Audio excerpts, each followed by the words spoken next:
অন্নপূর্ণা যোজনার বাড়ি বাড়ি ভেরিফিকেশন কিন্তু শুরু হয়ে গেল এবং এই যে ভেরিফিকেশন ফর্মটা প্রতিটা বাড়িতে বাড়িতে কিন্তু প্রোভাইড কিন্তু করে দিচ্ছে। বর্তমানে আপনার এলাকায় আশাকর্মী দিয়ে যেতে পারে অথবা আপনার পঞ্চায়েত থেকে কোন রকম অফিসার কিন্তু এই ভেরিফিকেশন ফর্মটা আপনার বাড়িতে কিন্তু দিয়ে যেতে পারে। এবার এই ভেরিফিকেশন ফর্মটা আপনি ফিল আপ করে তাদেরকে জমা দিতে পারেন অথবা তারা যে ভেরিফিকেশন করতে আসবে বাড়িতে তারা কিন্তু এই ফর্মটা ফিল আপ করবে, আপনার সামনে কিন্তু ফর্মটা ফিল আপ করবে করে কিন্তু তারা এই ফর্মটা জমা নিয়ে নেবে। এবার ভেরিফিকেশনটা কিভাবে হচ্ছে অথবা এই ফর্মে কোথায় কি বসাবেন ভালো করে মনোযোগ সহকারে দেখে নিন। এই ফর্মটা কিন্তু সবাইকে ফিল আপ করতে হচ্ছে, যারা টাকা পেয়েছেন, যারা টাকা পাননি, যাদের আন্ডার ভেরিফিকেশন হয়েছে বা আন্ডার ইনকোয়ারি হয়েছে, সবাইকে কিন্তু এই ফর্মটা ফিল আপ করে জমা দিতে হবে। তো সেই জন্য ফর্মটা কিভাবে ফিল আপ করেন ভালো করে মনোযোগ সহকারে দেখে নিন এবং যারা চ্যানেলে নতুন তারা অবশ্যই চ্যানেলটিকে সাবস্ক্রাইব করে রাখতে ভুলবেন না এরকম নিত্য নতুন আপডেট পাওয়ার জন্য। তো চলুন আজকে ভিডিওটা শুরু করা যাক। দেখবেন এই যে ফর্মটা অন্নপূর্ণা যোজনার পারিবারিক স্তরের তথ্য সংগ্রহের ফর্ম, ভেরিফিকেশন ফর্ম প্রতিটা বাড়িতে বাড়িতে কিন্তু প্রোভাইড কিন্তু করে দেওয়া হচ্ছে। ফর্মটা ফিল আপ করে জমা দিতে হবে।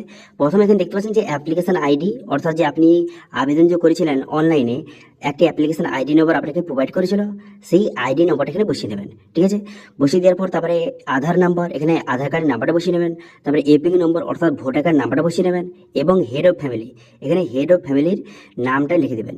এবার এখানে আধার নাম্বার এবং এপি নাম্বার কার বসাবেন, যাকে আপনি হেড অফ ফ্যামিলি রেখেছেন তার এখানে আধার নাম্বার বসিয়ে নেবেন, তার এপিক কার্ডের নম্বর অর্থাৎ ভোটার কার্ড নাম্বারটা বসিয়ে নেবেন এবং তার নামটা এখানে সঠিকভাবে লিখে দেবেন, ইংলিশে লিখবেন। তারপর এখানে বলা হয়েছে যে আমি, আমির পর এখানে কার নাম লিখবেন, যে কিন্তু অন্নপূর্ণা যোজনার জন্য আবেদন করেছে, যে মহিলা রয়েছে পরিবারে তার নামটা লিখে দেবেন। এবার যদি একটা পরিবারে অনেক বেশি মহিলা থেকে থেকে একের বেশি, সেক্ষেত্রে ততগুলি ফর্ম কিন্তু আপনাকে প্রোভাইড কিন্তু করে দেবে। ঠিক আছে, তো সেক্ষেত্রে আমি এখানে আপনার নাম লিখে দেবেন। লিখে দেওয়ার পর আপনার স্বামী অথবা পিতা অথবা শ্বশুরের নামটা যেটা আপনার ক্ষেত্রে প্রযোজ্য তার নামটা লিখে দেবেন। লিখে দেওয়ার পর গ্রামের নাম লিখে দেবেন, তারপরে গ্রাম পঞ্চায়েতের নাম লিখে দেবেন, তারপরে ব্লকের নাম, তারপরে জেলার নাম, সবগুলো ইংলিশে লিখবেন। ঠিক আছে, লিখে দেওয়ার পর তারপরে এখানে বলা হয়েছে যে এর দ্বারা যে দাখিলকৃত আবেদনটি যাচাই করছি, অর্থাৎ যে ভেরিফিকেশন করতে আসবে অফিসার সে কিন্তু যাচাই করবে সমস্ত আপনার তথ্যগুলি সব ঠিকঠাক রয়েছে কিনা তারা যাচাই করবে। যাচাই করার পর এখানে বলা হয়েছে যে আমি আবেদনপত্রটি এবং তাতে যে তথ্যগুলি সঠিক পেয়েছি, তারা যদি মনে করে সবকিছু ঠিকঠাক বসিয়েছেন বা সবকিছু আপনার ঠিকঠাক রয়েছে, আপনি যে অ্যাপ্লিকেশন করেছিলেন অন্নপূর্ণার সবকিছু ঠিকঠাক রয়েছে, সেক্ষেত্রে তারা এখানে টিকচিহ্ন মারবে। ঠিক আছে, এবার এখানে বলা হয়েছে যে অতএব আবেদনপত্রটি যে সুপারিশ করছি, ঠিক আছে, সে সুপারিশ করে দিল এবং বলা হয়েছে যে অতএব নিম্নলিখিত কারণগুলি একটি থাকার জন্য আবেদন পত্রটি প্রত্যাখ্যান করছে, অর্থাৎ বাতিল কিন্তু তারা করতে পারে যে অফিসার ভেরিফিকেশন করতে আসবে। এবার কি কি কারণ এখানে টোটাল কিন্তু এখানে দেখতে পাচ্ছেন এখানে কতগুলি পয়েন্টের কথা বলা হয়েছে। এখানে বলা হয়েছে যে আবেদনকারী অবৈধ অধিবাসী, অর্থাৎ এ হচ্ছে ভারতের বাসিন্দা নয়, তো সেক্ষেত্রে তারা এখানে টিকচিহ্ন মারবে। ঠিক আছে, তারপরে এখানে বলা হয়েছে যে পরিবারে স্থায়ী সরকারি কর্মজীবী যদি থেকে থাকে সেক্ষেত্রে তারা টিকচিহ্ন মারবে। তারপরে আবেদনকারী যে পরিবারে কেউ যদি আশাকর্মী থাকে, প্যারাটিচার থাকে, তারা কিন্তু টিকচিহ্ন মেরে দেবে। ঠিক আছে, তারপরে আবেদনকারী আয়কর দেন, অর্থাৎ যে আবেদনকারী, ঠিক আছে, যে মহিলা রয়েছে যে অন্নপূর্ণা যোজনার জন্য এলিজিবল, সে যদি ইনকাম ট্যাক্স প্রদান করেন সেক্ষেত্রে তারা টিকচিহ্ন মেরে দেবে। তারপরে যদি আবেদনকারী যদি কোনো রকম সরকারি পেনশন পান সেক্ষেত্রে টিকচিহ্ন মেরে দেবে তারা, অথবা কেউ যদি পশ্চিমবঙ্গের বাসিন্দা না হয় সেক্ষেত্রে তারা এখানে টিকচিহ্ন মেরে দেবে। ঠিক আছে, অথবা অন্যান্য কারণ যদি থেকে থাকে তারা এখানে লিখে দেবে। ঠিক আছে, লিখে দেওয়ার পর স্বাক্ষর তারা কিন্তু এখানে সিগনেচার করবে, যে কিন্তু ভেরিফিকেশন করতে আসবে ঠিক আছে সে কিন্তু এখানে সিগনেচার করবে এবং তার নাম এবং সে বর্তমানে কোন পদে রয়েছে সেটা কিন্তু লিখে এখানে তারিখটা লিখে দেবে এবং স্থানটা লিখে দেবে, লিখে কিন্তু এই ফর্মটা তারা জমা নিয়ে নেবে।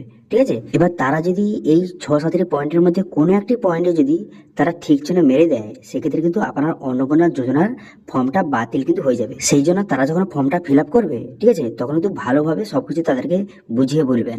ঠিক আছে, এবার এই ফর্মটা নিয়ে কিন্তু প্রতি অফিসার কিন্তু প্রতিটা বাড়িতে বাড়িতে কিন্তু যাচ্ছে, গিয়ে কিন্তু তারা ভেরিফিকেশন করছে এবং আপনাদের তথ্য কিন্তু এখানে বসাচ্ছে, তারা বসিয়ে তারা কিন্তু এই ফর্মটা আবার জমা নিয়ে নিচ্ছে প্রতিটি মহিলার জন্য, যারা যারা কিন্তু অন্নপূর্ণা যোজনার জন্য এলিজিবল, প্রতিটা মহিলার জন্য একটি ফর্ম।